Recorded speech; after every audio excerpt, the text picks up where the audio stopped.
It was a war without traditional battles, a confrontation without formal declarations.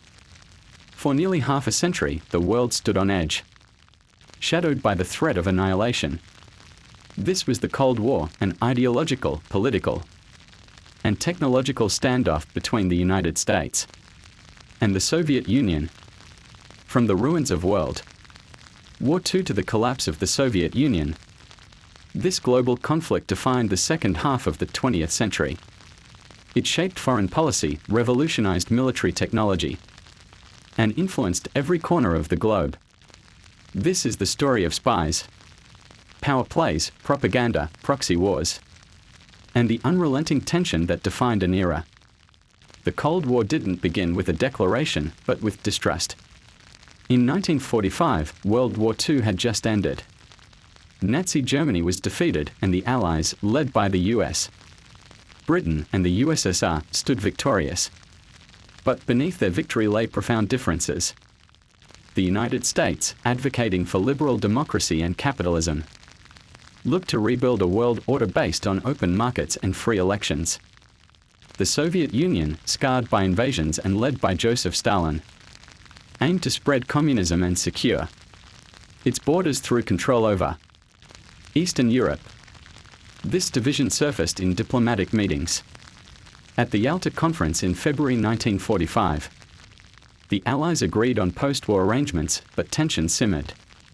By the time of the Potsdam Conference in July, those tensions had grown.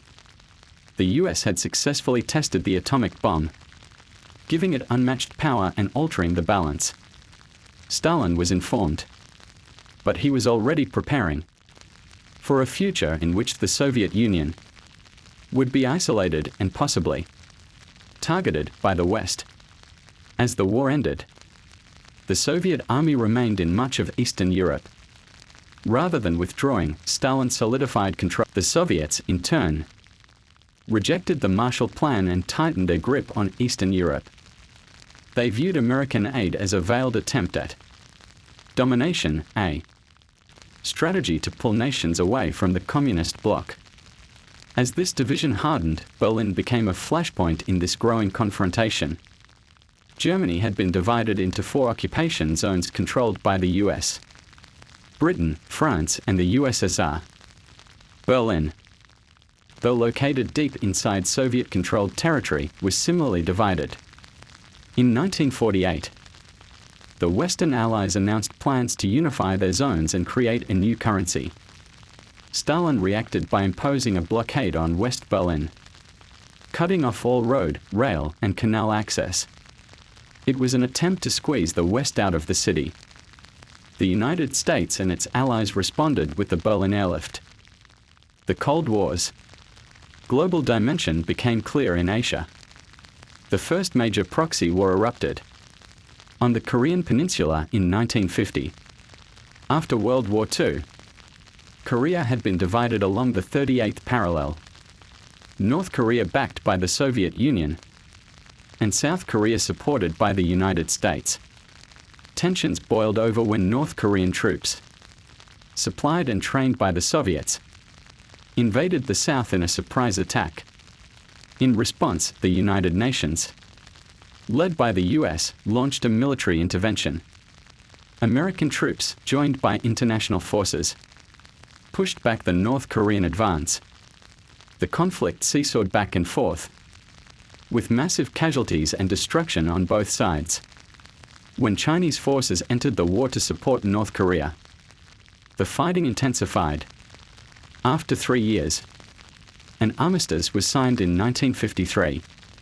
Korea remained divided, and no peace treaty was ever signed.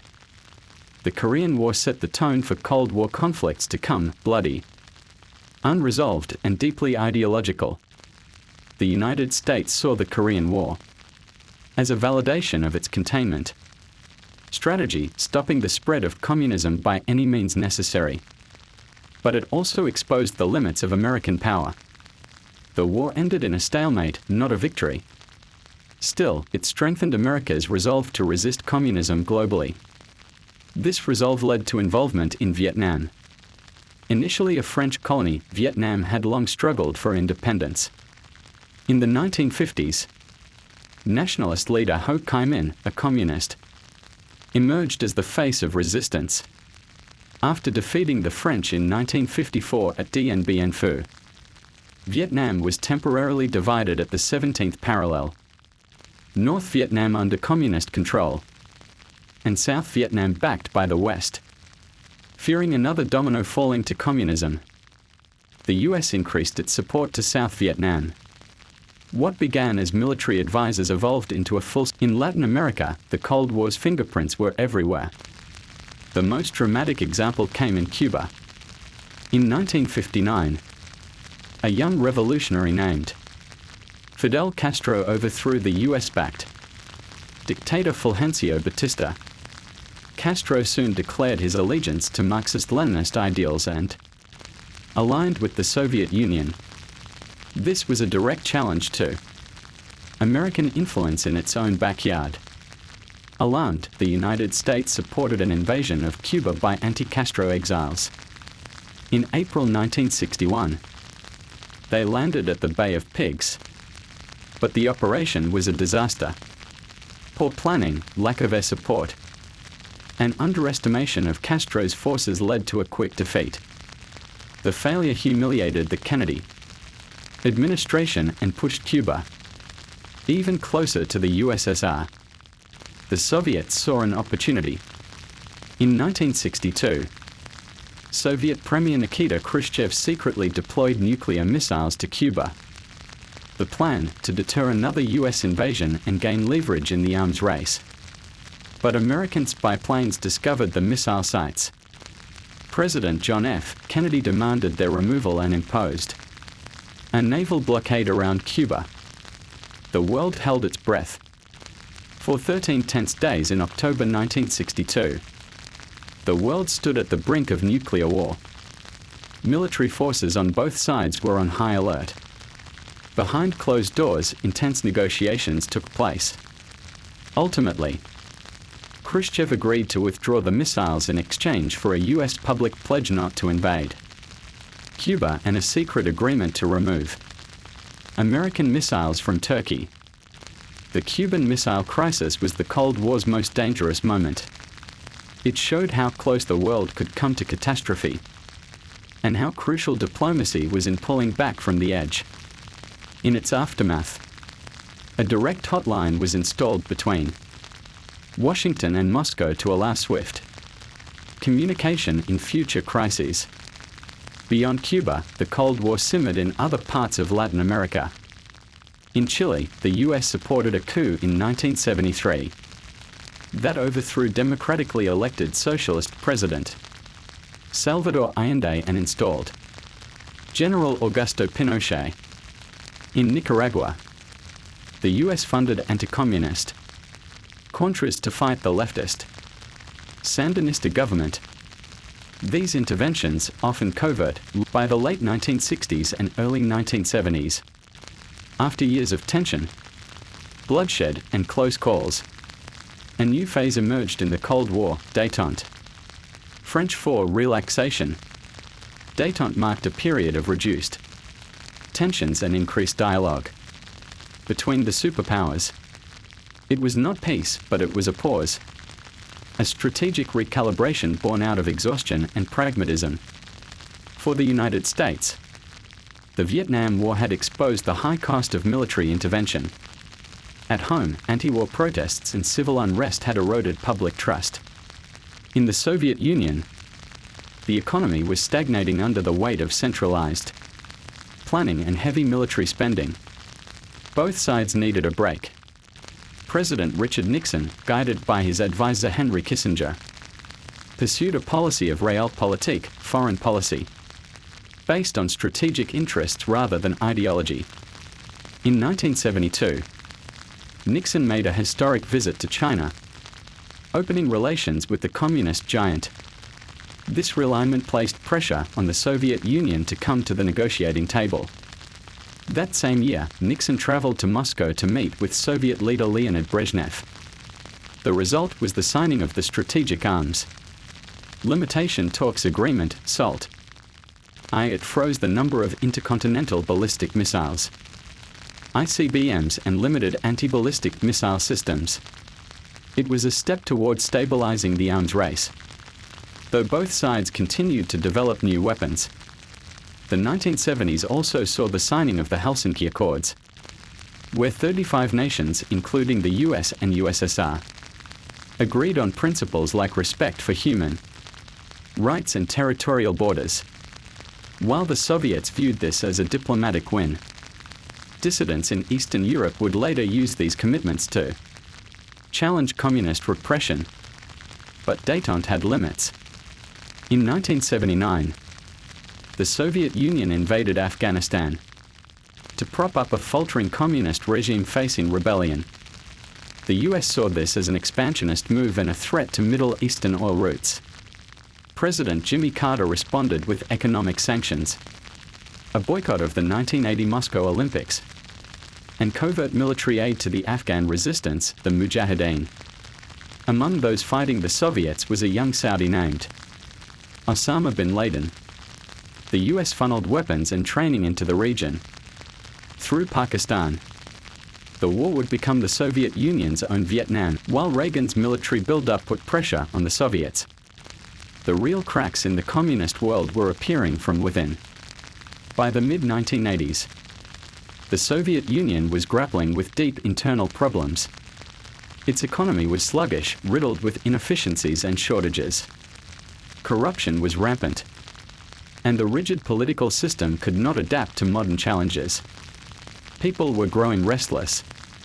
In 1985, a new Soviet leader came to power, Mikhail Gorbachev.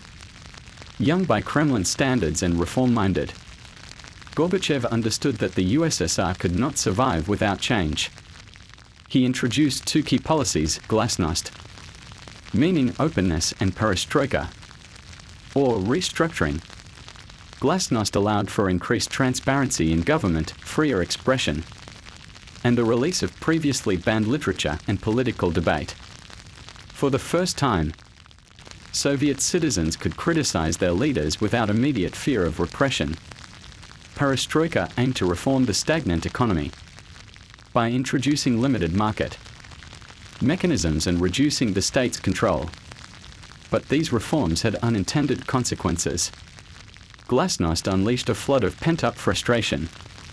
Citizens began demanding more than reform, they wanted real freedom. Nationalist movements surged across the Soviet republics. Ethnic tensions long buried under Soviet control resurfaced. In the Baltic states, Lithuania, Latvia, and Estonia, calls for independence grew louder. In Eastern Europe, the ripple effects were just as dramatic. The Soviet grip on the region had already been weakening. Gorbachev signaled that he would no longer use force to prop up communist regimes, a sharp departure from past Soviet policy. Without the threat of intervention, resistance movements gained momentum. In Poland, solidarity was legalized again, and by 1989, it won parliamentary elections, marking the first time a communist government was peacefully removed in the Eastern Bloc. Hungary opened its border with Austria, allowing East Germans to flee to the west through a loophole. The Iron Curtain was crumbling, piece by piece. Nowhere was this more visible than in East Germany. Protests erupted in cities like Leipzig in 1990. The tide of change swept into the very heart of the Soviet Union. One by one, the republics that made up the USSR began declaring their sovereignty. Lithuania led the way in March, followed by others including Latvia, Estonia, Ukraine, and Georgia. The momentum was unstoppable. Gorbachev tried to hold the Union together with a proposed new treaty that would grant more autonomy to the republics. But the old guard, hardline communists and military officials saw this as surrender. In August 1991, they launched a coup, placing Gorbachev under house arrest and seizing control of Moscow. But the coup failed. Mass protests erupted, led by Boris Yeltsin, president of the Russian Republic. In a dramatic scene, Yeltsin stood atop a tank outside the Russian parliament, rallying the people. The army, rather than crushing the uprising, stood down. After 3 tense days, the coup collapsed. The failed coup sealed the fate of the Soviet Union.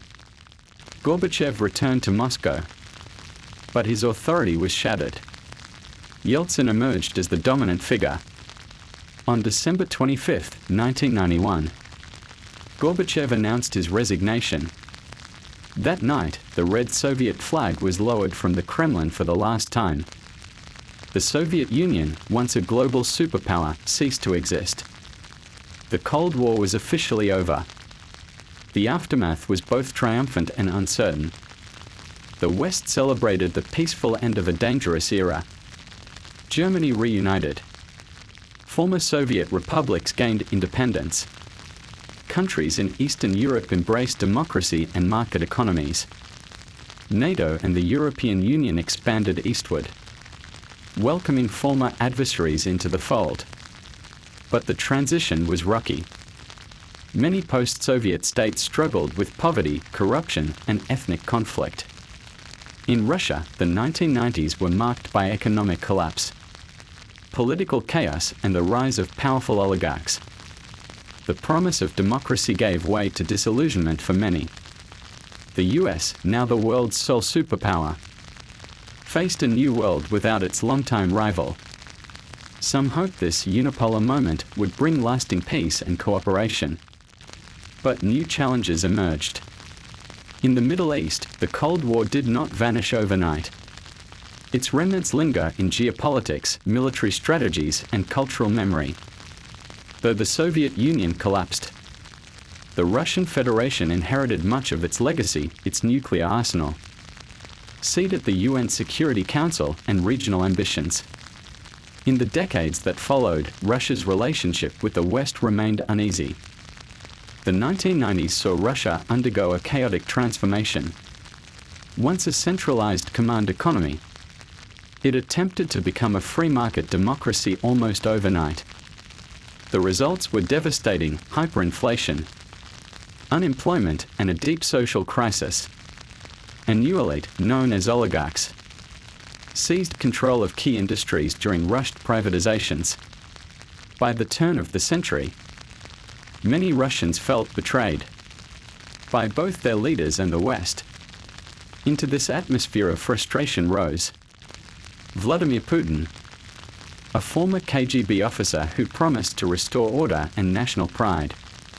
Under Putin, Russia reasserted itself on the world stage, often by invoking Cold War imagery and resurrecting past rivalries. In 2008, Russia invaded Georgia. In 2014, it annexed Crimea from Ukraine, drawing sharp condemnation and sanctions from the West. Many saw these moves as a return to Cold War-style aggression. NATO, meanwhile, had expanded eastward, incorporating many former Soviet satellites, something the Kremlin viewed as a strategic threat. The information war also intensified. Russian cyber attacks, election interference, and disinformation campaigns targeted Western democracies. The Cold War had been fought in shadows with spies and secrets. Now, the digital realm had become the new battlefield. Yet the echoes of the Cold War go beyond politics and power.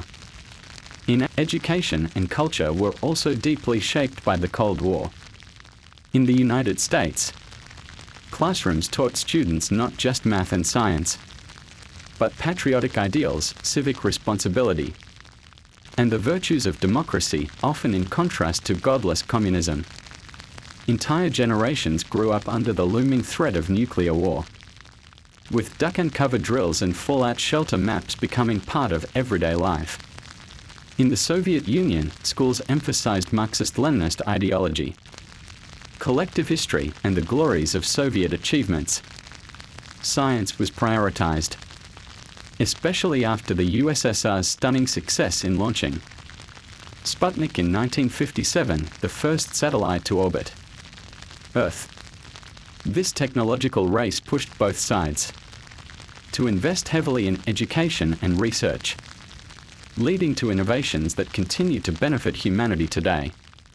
From space exploration to computers to medicine. Pop culture wasn't spared either.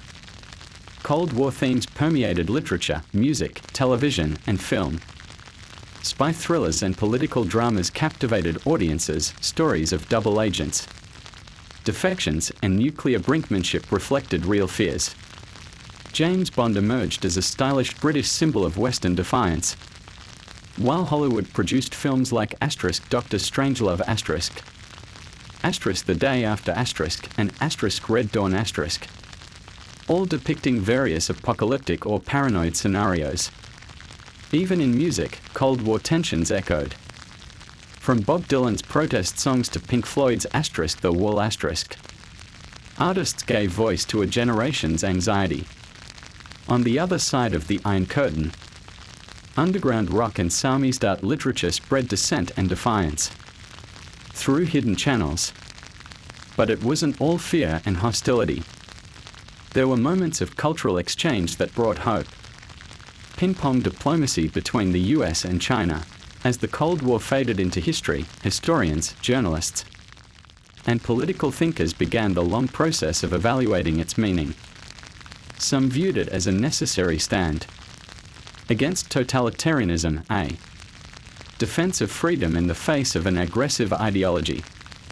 Others criticized the immense costs, proxy wars, military spending, covert operations, and the long-term trauma inflicted on countless nations caught in the middle. For the global South, the Cold War was often not cold at all. In Africa, Latin America, and Asia, countries became battlegrounds for influence, frequently suffering civil wars, coups, and dictatorships backed by one side or the other. In places like Angola, Chile, and Guatemala, foreign interests overtook domestic aspirations. The scars of Cold War intervention are still visible today in broken institutions, economic instability, and political distrust. In South Asia, the rivalry extended to India and Pakistan, with the US and USSR providing support at different times, indirectly fueling tensions that still simmer. In the Middle East, Cold War-era alliances laid the groundwork for many modern conflicts, including those in Afghanistan, Iran, and Syria. One of the most controversial aspects of the Cold War was the extent to which civil liberties were compromised in the name of national security. In the US, the Red Scare led to McCarthyism, an era of suspicion, blacklists, and ruined careers. In the USSR, state surveillance and repression were even more intense, with dissidents imprisoned, censored, or worse. And yet, in spite of these injustices, the Cold War period also saw unprecedented economic growth, scientific progress, and social change.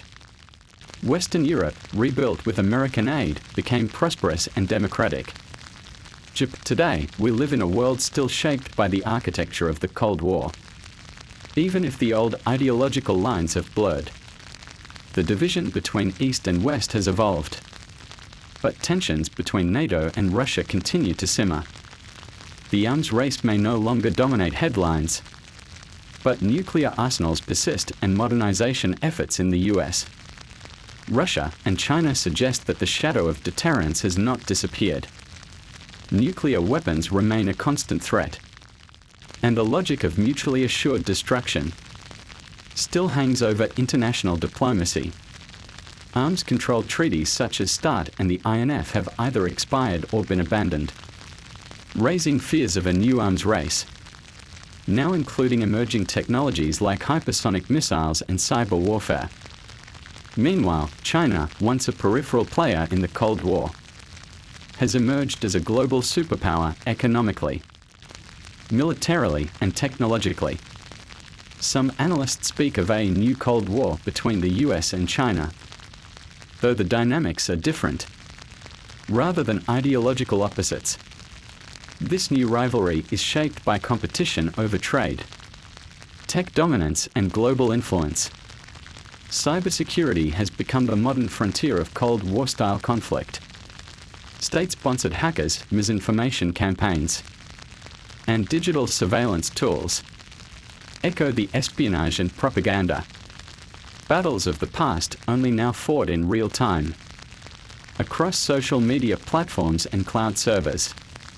The Cold War may have ended in 1991, but its blueprint remains embedded in how nations see each other, how alliances are formed, and how threats are measured. The rise of populism, renewed authoritarianism, and distrust of multilateral institutions all carry echoes of a divided past. Yet there are reasons for hope. Former adversaries now cooperate in areas like climate change, space exploration, and global health.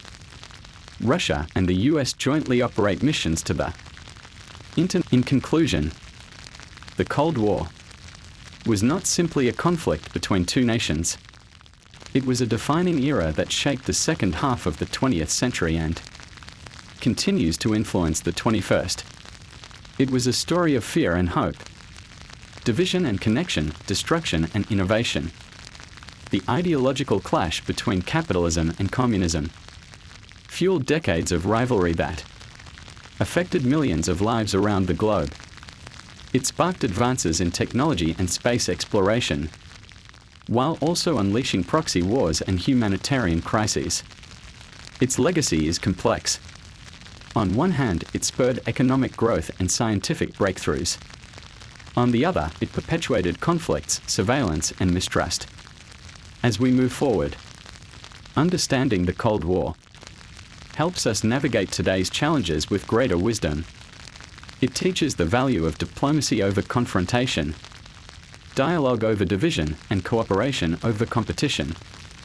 The Cold War ended with the fall of the Berlin Wall, but its lessons remain as relevant as ever.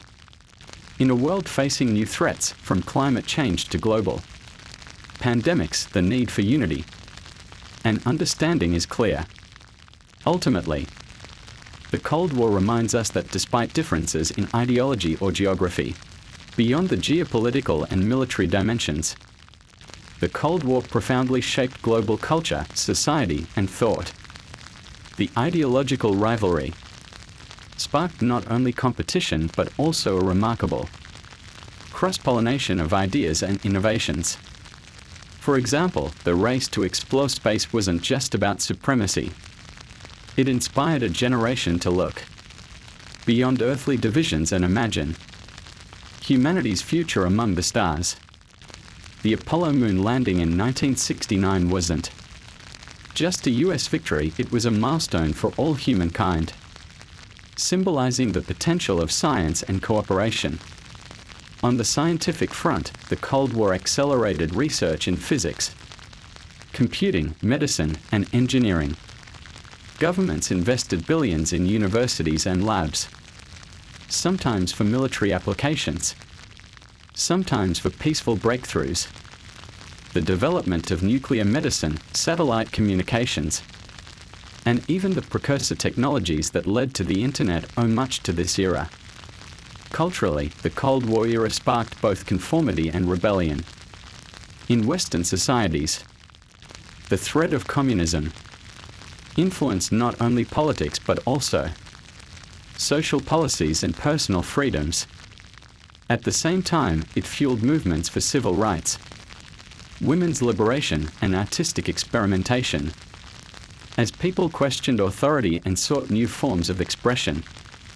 Jazz music, abstract art, and avant-garde literature became outlets for both resistance and identity. In the Soviet bloc, artists and writers often faced censorship. Yet many found ways to express dissent subtly or through allegory. The Samizdat movement circulated underground literature that challenged official narratives, while dissident musicians blended folk traditions with coded messages of freedom. The Cold War also redefined diplomacy. The establishment of arms control agreements, summit meetings, and back-channel negotiations created a new framework for international relations. Leaders like Ronald Reagan and Mikhail Gorbachev demonstrated another important legacy of the Cold War: lies in its influence on international institutions and global governance. The United Nations, founded just before the Cold War, became a crucial platform for diplomatic dialogue, even as superpower. Rivalry often paralyzed its Security Council. Throughout the Cold War, the UN served as a stage where competing ideologies clashed. But it also provided mechanisms for peacekeeping, humanitarian aid, and conflict resolution that helped contain crises and foster cooperation. The Cold War also gave rise to new regional organizations and alliances beyond NATO and the Warsaw Pact. Groups like the Organization of American States, OAS, the African Union's predecessor, and the Association of Southeast Asian Nations, ASEAN, emerged in response to shifting geopolitical dynamics, often seeking to navigate between the competing influences of the superpowers. Economically, the Cold War era saw the establishment of institutions designed to promote stability and development, such as the International Monetary Fund, IMF, and the World Bank. While their policies sometimes reflected Western priorities, these organizations contributed to rebuilding war-torn economies and supporting growth in developing countries. However, the Cold War's economic competition also deepened global inequalities. While the West experienced unprecedented prosperity, many parts of the developing world remained caught in cycles of dependency and underdevelopment, exacerbated by proxy conflicts and external interference. On a technological front, the Cold War accelerated the militarization of science, but also sowed the seeds for the digital age. The U.S. Department of Defense's Advanced Research Projects Agency, ARPA, funded research that eventually led to the creation of ARPANET, the precursor to the modern Internet. This groundbreaking innovation tracked the cultural and psychological impact of the Cold War on societies was profound and enduring. The ever-present threat of nuclear annihilation shaped the collective consciousness, influencing art, literature, cinema, and public discourse. Films like Dr. Strangelove, The Day After, and A Failsafe captured the existential dread of the nuclear age, exposing audiences to the terrifying consequences of global conflict. In schools, duck and cover drills taught children how to protect themselves from a nuclear attack, embedding the reality of the Cold War into everyday life. Families built fallout shelters, and civil defense became a national preoccupation. At the same time, the Cold War era sparked a wave of espionage thrillers and spy novels, romanticizing intelligence agencies and covert operations. Characters like James Bond emerged as cultural icons, reflecting both fascination and anxiety about the hidden battles fought beyond public view. Psychologically, the polarization and suspicion led to heightened paranoia, mistrust, and a sense of vulnerability in many societies. The fear of communist infiltration in the West resulted in blacklists and loyalty oaths, while in the East, citizens lived under strict surveillance and censorship. Despite this, the Cold War also fostered moments of cultural exchange and dialogue. Jazz tours, art exhibitions, and academic exchanges were used as tools of soft power, helping to humanize the opposing side and build bridges amid hostility. The educational sphere also reflected Cold War tensions. Textbooks in both the Cold War also had significant impacts on science and technology that extended far beyond military applications. The competition between the United States and the Soviet Union spurred rapid advancements in aerospace technology, computer science, and telecommunications. The space race, perhaps the most iconic element of this era, pushed humanity to achieve milestones once thought impossible. The Soviet Union's launch of Sputnik in 1957 shocked the world and ignited fears that America was falling behind technologically. This event galvanized the US to invest heavily in science education and research, leading to the establishment of NASA and a series of landmark space missions.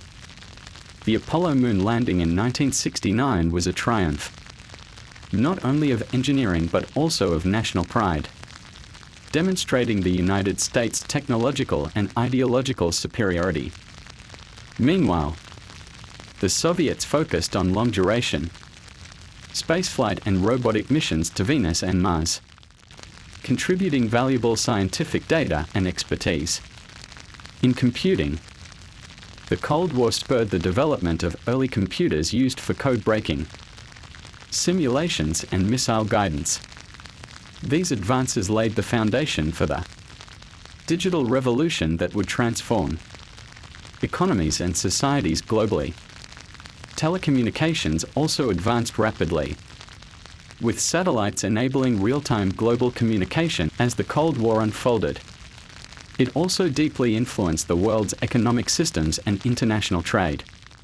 The global economy became increasingly bifurcated, with capitalist market economies on one side and centrally planned economies on the other. This division affected not only political alliances but also trade patterns, industrial development, and technological exchange. The United States and its allies promoted free markets and open trade, forming institutions such as the General Agreement on Tariffs and Trade (GATT) to encourage international commerce. Meanwhile, the Soviet bloc operated through the Council for Mutual Economic Assistance (COMECON), coordinating economic activity among communist countries. This split often hindered global economic integration, as barriers between East and West limited trade and investment opportunities. Yet, some economic exchanges did occur, driven by pragmatism rather than ideology, such as limited trade in raw materials or technology transfers under strict conditions. The Cold War also influenced economic aid and development policies. Both superpowers provided financial and military support to allied nations, shaping the economic futures of countries in Latin America, Africa, and Asia. However, this aid was often tied to political loyalty rather than sustainable development, sometimes perpetuating corruption and conflict.